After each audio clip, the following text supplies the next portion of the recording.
Bonjour à tous, je suis ravi de vous retrouver pour cette nouvelle vidéo de la chaîne Gilles Papito. Aujourd'hui, comme il fait un temps exécrable, on se retrouve à l'intérieur pour le tournage de cette vidéo. Pour changer un peu des terrariums, je vais vous présenter une plante dont je suis tombé amoureux. Et vous allez voir que cette plante présente des caractéristiques qui, à bien des égards, évoquent celles d'une femme sensuelle. Je vous présente la Mimosa pudica, encore appelée la plante sensitive. On l'appelle comme ça parce que quand on la touche, elle replie ses feuilles. Et à ma connaissance, c'est la seule plante de l'espèce végétale qui présente cette caractéristique.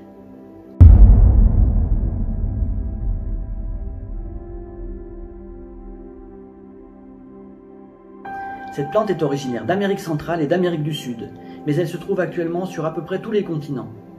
Suivant l'endroit où elle se trouve, elle aura différents surnoms.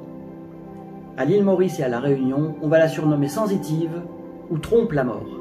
Dans les Antilles françaises, elle sera surnommée honteuse femelle. Voyons maintenant ensemble ses différentes caractéristiques. C'est une plante épineuse. Dans son milieu naturel, elle peut atteindre de 80 cm jusqu'à 1 mètre de développement buissonnant. Bien évidemment, en intérieur cultivée dans un pot, elle excédera rarement 30 à 40 cm de diamètre. Comme c'est une plante tropicale, elle a un goût prononcé pour les atmosphères chaudes et humides, ce qui fait qu'elle va se développer parfaitement bien dans un terrarium.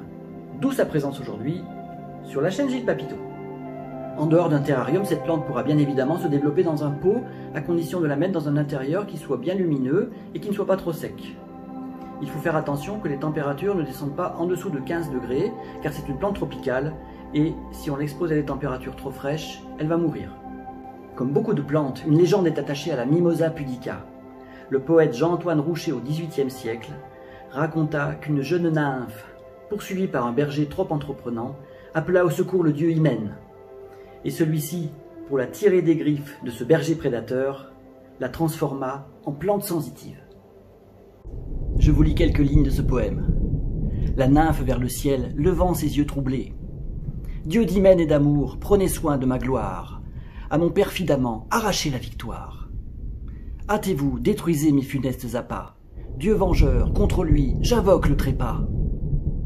Et soudain ses appâts se flétrissent, et son front et ses doigts de feuilles se hérissent. Au lieu des vêtements dont son corps est couvert, sur son sein qui décroît, s'étend un réseau vert. Après un peu de poésie, revenons à la Mimosa pudica.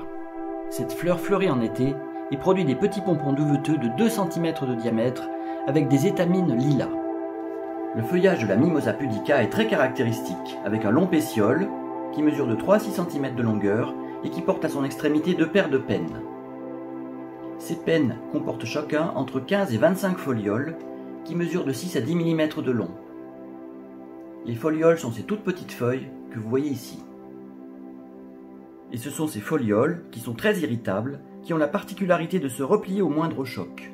Comme nous allons le voir, ce choc peut être le toucher, ce peut être la pluie,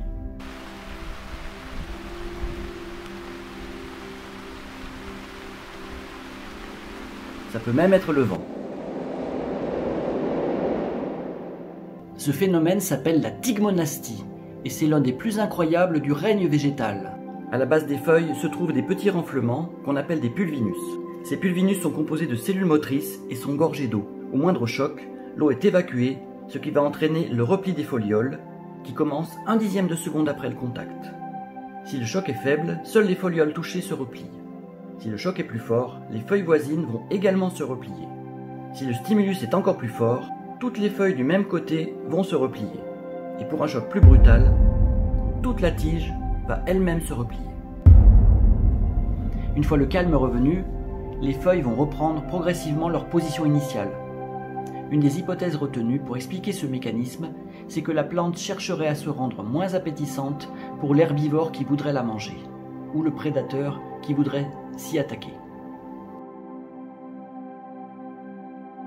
Il y a quand même une chose mystérieuse, c'est que, puisque ce mécanisme serait si efficace, comment se fait-il que la Mimosa pudica soit la seule plante qui présente cette caractéristique? Un autre phénomène de repli des feuilles se produit la nuit, c'est ce qu'on appelle la nyctasie. De la même façon, cela permet à la plante En tout cas, cela permettrait à la plante, selon les hypothèses retenues, de se protéger des prédateurs nocturnes. La Mimosa pudica n'est pas la seule plante qui présente cette caractéristique de nixtasie, puisqu'on le trouve également chez l'oxalis, qu'on appelle encore faux trèfle. Mais la sensitive est la seule plante qui associe la tigmonastie, réaction au toucher, et la nyctasie, fermeture des feuilles la nuit. Il est maintenant temps d'aller installer notre Mimosa pudica dans un terrarium. J'espère que cette vidéo vous aura plu, et surtout, j'espère vous revoir très bientôt sur la chaîne Gilles Papito.